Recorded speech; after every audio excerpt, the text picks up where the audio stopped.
Ciao. This episode of In the Few Minutes is sponsored by BetterHelp Online Therapy. Check them out at betterhelp.com/afew. Today from the world of tomorrow. But there's more. There's so much more that you haven't seen or even dreamed of. So be sure to stay tuned in for your first preview look at the most... Send your hate mail to Jeff Gamet. Yeah. Take a number, stand in line. There you go. I hope we didn't actually offend anybody yesterday. I mean, if you're one of those people, hi, everybody. Jeff Gamet's here. I'm Ken. Hi. I don't think I ever say my name on this show. Oh, well, ladies and gentlemen, Ken Ray. Well, no, I don't think I ever say my name on the show. Well, I want to make sure people know what they're listening to. Yeah, okay. Well, that's good. And also, you're listening to Jeff Gamet, who has a YouTube channel, youtube.com/jgamet. What kind of stuff are you putting up there? Some how-to stuff. I'd like to help people. So it's been a lot of how-to stuff. I played a little bit with doing some analysis. And what I discovered is people want me to help them learn how to do things. They don't want me to tell them what I think about an Apple keynote. And you know what? I'm okay with that. Yeah. Shut up and play the hits. Right. All right. So happy New Year. I know as people hear this, Thanksgiving is tomorrow, and we still have a whole Christmas season to get through. But as I've talked about over the past few weeks, we're only about, 6-7 weeks to the new year at this point. And so as people come on the show, I am asking them both what they expect from Apple next year and then what they want from Apple next year. Now, I feel kind of bad because I meant to tell you beforehand, I know they're going to update the Mac line. Everybody has been telling me they're going to update the Mac line, so I'm going to ask you to go a tiny bit deeper on it than just they're going to update the Mac line, if that's even what you were going to say. But let's spend the first part of the show talking about what you expect, and then when we come back, we'll talk about what a Jeff wants, what a Jeff needs. Yes, because it's all about what a Jeff wants and what a Jeff needs.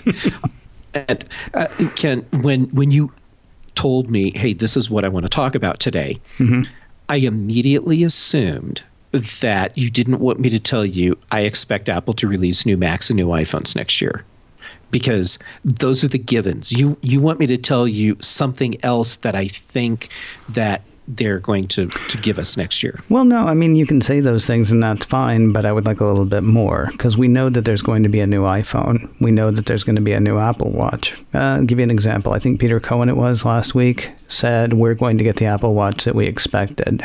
And I was like, well, I don't know what that means. And he was like, well, neither do I exactly. But there were rumors that it was going to be very different. And so I think it's going to be very different. That was either Peter or might have been somebody else the week before, and I apologize for not remembering. So I could totally picture Peter saying that because he's very prescient. Yeah, well, that's and it's easy when you say, I don't know what's going to happen, but it's going to be something.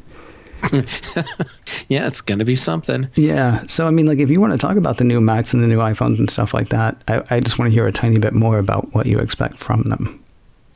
Well, what I expect, I think, is going to tie in to Apple's mobile products, iPhone and Apple Watch. But that's not where I'm looking specifically. I'm looking at what it is that's going to tie in. And that is health and fitness. Okay. I think that what we're going to see next year from Apple is an even bigger push into our personal health. And when I say our, well, I do mean you and me specifically, because I know Apple cares deeply about the two of us. No doubt. I mean us as Apple product users. Right. And we've seen a lot of growth over the past couple of years with what Apple is doing in that space. And I think that in 2022, we're going to see even stronger efforts in those places. So I think we're going to see more happening with proactive fitness to improve our health. And I think that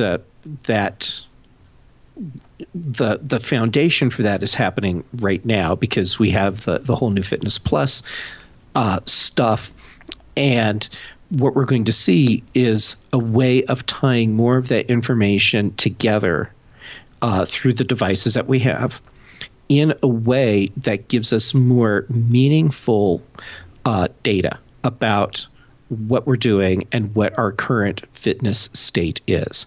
And I think that will then tie in with what Apple is doing with various healthcare providers, so that what we may see, and this part for me is like totally out there speculation. What we may see is something where the healthcare providers, with the data that we are providing through our fitness tracking, are able to then start tailoring more customized fitness and health routines for us, like on the individual level. And then that will make the health app more interactive than it is today, because today the health app is something where you go and look at data. But what if the health app was also a place where you went and you got additional feedback and suggestions on what you can do to improve your health? Like maybe even it helps you set up like regular workout routines or something. Do you see that being a thing that you discuss with your doctor, or do you see that being AI driven on the health provider side? I think it's going to be a combination, actually. Okay. Interesting. I'm trying to figure out, I mean, don't you think the people who are interested in having this stuff help them in terms of health are kind of already doing that? Yes, but also there's a segment of the population that wants to do more. But the whole thing is just kind of overwhelming. I mean, where do you start? Honestly, it would not bother me if, I would even be okay if it was AI driven. So my special lady friend uses Apple Fitness Plus on the TV. Mm-hmm. And I have tried it a few times. And the last time I hurt myself. And the way I hurt myself was I tried the high intensity interval training, but I forgot to specify beginner. Oh, okay. Because I'm a beginner. I mean, and it's weird because I wouldn't think of myself as a beginner because I do run some, although I haven't, so much lately, which is why I kind of turned to the Apple TV Plus. I haven't in the past couple of weeks, I don't think. I've still been going walking, but I haven't been running. Mm-hmm. But I think my running is fairly like, ow, by the time I'm done sometimes. And so I thought, well, okay, I forgot to set it for beginner, but it'll be fine. And it was seriously 3 days before it didn't hurt going down the stairs anymore. Mm-hmm. It might have been neat if my watch or something had said, you did the beginner one last time. Are you sure you're ready? No, I mean, that's just saving me from being stupid. That's not actually tailoring something for me, but I don't know. I'm not a huge fan of getting more and more AI, but I mean, that almost feels like an if this, then that. Like if you've never done this before, yeah. Ask are you sure that's what you want to do? Well, what if Apple took that whole process and made it easier for AI, if you will, to gauge how you're performing and adapt on the fly to what you're doing? And so now, because you totally have me like brainstorming this on the fly. Yeah. What if Apple had a Connect type of device, and for people that are of a certain age, you actually may not even know Connect, but it was the thing that Microsoft had where it tracked your body movement while you're playing on an Xbox. Yeah. So what if Apple had some sort of Apple TV attachment that did that? And so now you're doing your whole workout in front of your television, and your AI coach is watching, figuratively speaking, and it's like, oh, I can see Ken is actually having some trouble with this. And so it just kind of dynamically scales it back a little bit without telling you. And then as you improve, it's just kind of scaling it up without having to tell you either. So it's adapting to what you're doing.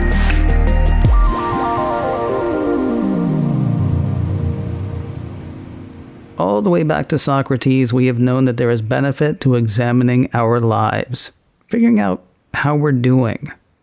There is, of course, also benefit to sounding stuff out, talking to people to make sure what we're thinking makes sense. Today's sponsor, BetterHelp, can help with that. With BetterHelp, you're communicating with your own licensed professional therapist. Not because there's anything wrong necessarily. Going to therapy doesn't mean something is wrong with you. It means you're investing in yourself to keep your mind healthy. It's customized online therapy that offers video, phone, and even live chat sessions with your therapist, whichever way you're most comfortable. It's much more affordable than in-person therapy, and you can start communicating with your own therapist in under 48 hours. Why invest in everything else and not your mind? In a few minutes, listeners can get 10% off your first month at betterhelp.com/afew. BETTERHELP. That's betterhelp.com/afew. As in a few minutes. Join over 1 million people taking charge of their mental health at betterhelp.com/afew. And thanks to BetterHelp for sponsoring today's show.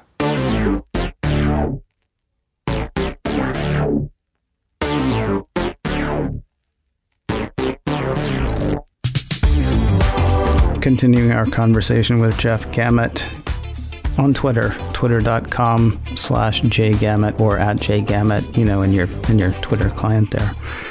You gave me an idea while we were talking last segment. We're moving on to what you actually want in 2022 from Apple, but you gave me an idea. Instead of doing videos, you just give me a 3D person. Give me like a representation. Give me a digitally created. It can still be Bakari. Bakari can actually, it could be Bakari from now on. 60 years from now, you'll still be working out with Bakari and Molly and, all the other people in Apple Fitness Plus. But then, because the thing is, they're saying the whole time, if this is too much for you, scale it back a bit. And, I'm a dude. You too much for me. I'm going to do it twice as hard, right?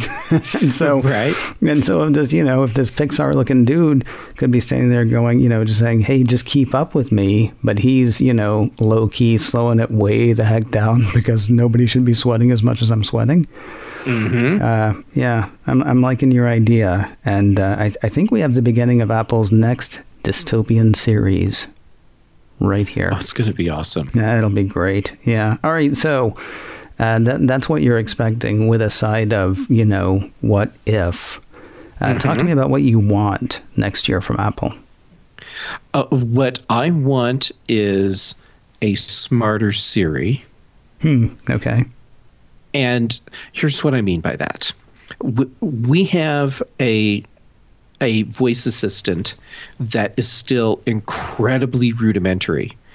And I say that knowing full well that the fact that we can talk to the air and have stuff happen is fracking crazy. Yeah.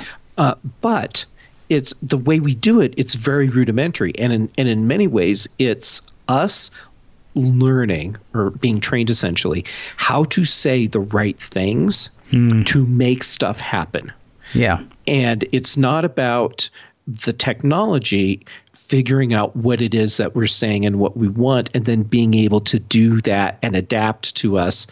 And here's a really simple example. Let's say you get home and so the lights turn on automatically for you because everything knows you're home. But you walk in and you say, "Hey, S lady, I need to hear some chill music, and turn on the living room lights 50%. No, make it 30%. Also, go ahead and start the hot water kettle so I can make some tea." That seems like a completely reasonable thing for us to be able to say, and then have the system parse out, okay, so I need to play music that's going to relax Ken, and I know what kind of music he likes already, so I can tailor that.